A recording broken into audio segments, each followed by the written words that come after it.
How's it going, guys? Copy here. Today I wanted to go over how to self-farm basically every legendary you will need for any build you're playing. This works for obviously not every single legendary in the game, but there are ways with this league mechanic here in Clockwork Ballet and with some special events that they have going on to ensure that you are able to get basically any legendary you want self-found without having to buy anything.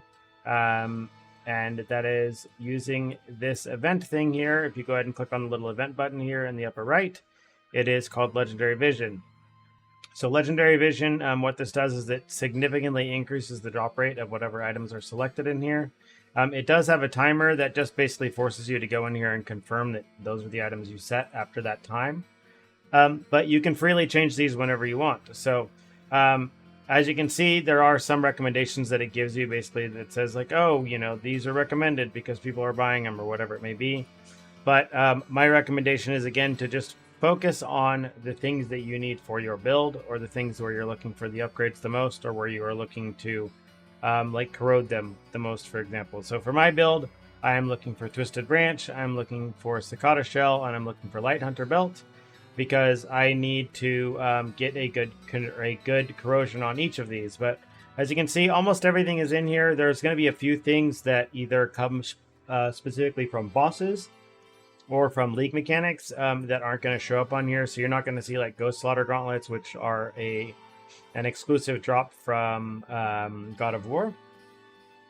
But you will see basically everything else on this list. Anything else you're gonna like see during mapping. So before, you know, in leagues prior to this, if there was loot that was, you know, basically could end up getting extremely expensive to where you could end up getting priced out of a build, you don't have to worry about that in this season. So you're able to kind of get your characters started and get your characters going without having to worry about the items getting too expensive. So if you look at the items here, I have some really good corrosions on the top sides of these because of this Legendary Vision event. I was able to basically continue to pick up hundreds of these blind visions until I was able to hit good ones in order to do the corrosion on them.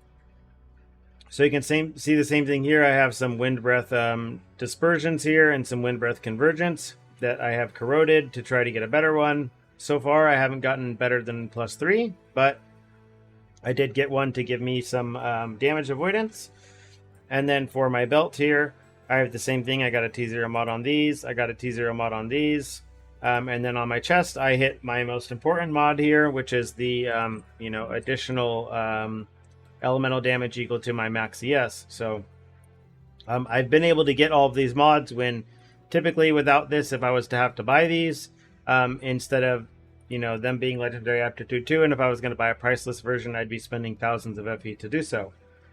The other way that you kind of utilize this is there is a new mechanic with the Clockwork Ballet Manager here called Aptitude Inheritance, where you can combine two items, and it will basically take the top mods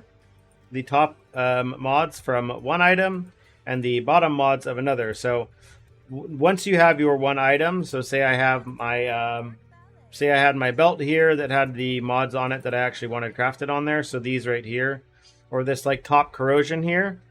Say I had these here and I hit my top corrosion, but the crafted affixes I had weren't very good. What I would do is then I would go and find the belt where I did actually craft the mods on it, click select, and then I could merge them together. So if I were to click this, again, it's going to take these top 3 mods from this first one, and then it's going to take the bottom mods from the item that is put in second on the right-hand side. So doing this, you kind of end up crafting your gear in kind of 2 parts. The first part, you're crafting the top mods, the legendary affixes, and the second part, you're crafting the crafted affixes. Some important caveats about using that feature.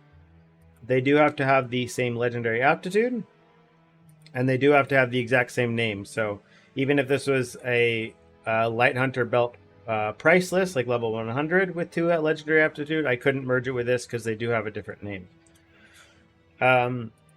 Some of the other really good features that came along with the Clockwork Ballet season is the addition of the Void chart. If you're not taking advantage of this, there are a lot of different void charts you can use. You do start with 3 of them that you can take advantage of. So you can kind of have these specializing in whatever things you are trying to go for. So if you want to run a boss rushing strategy, you can do that here on tier 7. Or if you want to have something specifically for tier 8 maps or something specifically for something else, you're more than welcome to do that. You do get these points in order to reset them. That can be gotten from getting winding keys. But if you are someone who levels a lot of characters like I do, every time you complete any of the Netherrealm quests, you will get 20 points towards resetting any of your trees. So I've reset my trees a bunch of times, and you can see that I have a ton of extra points here. But that is because I have leveled up like 4 characters now all the way to maps. So the other thing, the Clockwork Ballet does have its own talent tree as well. You do not get enough points to unlock everything, but you do get enough points to basically unlock everything other than 3 slots. So you get to kind of pick and choose what you want to do. Yeah, that basically gives you a little bit of thing you can do here. So I'm going to go ahead and I'm actually going to remove these points here in the Clockwork Ballet tree can be removed and replaced whenever you want. So before I wasn't running this one to get the full time. I didn't want to basically get 90% reduced time from killing monsters. But my build is really fast now, so I think it's fine to do. And actually do this, and then I basically start with 5 seconds less now. But if your build is slower, definitely take the points in these and only have 1 or 2 points in these at first. That will definitely help ensure that you're basically maximizing your loot and you don't have to worry about anything else. So, yeah. Yep. And then this is the thing at the end here, the Clockwork Ballet podium. If you may have noticed at the end of your maps, basically when you're done, instead of just clicking the end button, if you actually go up to the podium and click on it, it will increase your success rating by 1 on everything, your challenge rating rather, and then give you even better rewards. So that really, really comes in handy. And then this point here is for getting the boss from the Clockwork Ballet season. Yeah, I mean, the last thing I kind of wanted to go over, I guess, for people is, again, in regards to getting and self-farming all of your loot, is, again, do the league mechanic. It drops a ton of legendaries as well as, you know, using the void chart to specifically target legendary items if that's what you're looking for. And then the main thing is make sure that you are using a loot filter, a custom loot filter. I have a written guide on Maxroll that I will link to below that gives you a walkthrough on how to create and edit an item filter, or how to basically import someone else's item filter and then edit it to your liking. And then, yeah, you basically want to ensure that you are going in, that you're going in here and you are clicking on legendary gear and you are filtering out for the legendary gear that you want to see, and ensure that you're seeing it special over everything else. So for me, I have specific items that I want to see here, which for the most part are just going to be the items for the builds that I play. So I want to see Twisted Branches, I want to see Ghost Slaughter gauntlets, I want to see the Voyager stuff, and then I want to see like Truth, things like this. Specific chest armors, things like that. I'm looking for Cicada Shells, and then I'm looking for, like, again, Divine Ember, for Opening Heart, for Blind Vision, things like this. I sort for everything that I specifically want to see, and then I basically just hide everything else.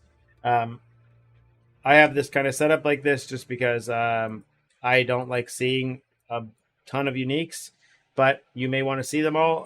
So definitely make sure you filter them, though, so that you have special views of the things you do actually want to pick up. It does make it to where when you're hitting your loot hotkey button, it does pick them up right away, and it does make it easier to kind of run maps very quickly without having to spend a bunch of time searching through loot. So if you have any questions, leave them in the comments down below, and I'll be more than happy to answer them. And other than that, see you in the next one.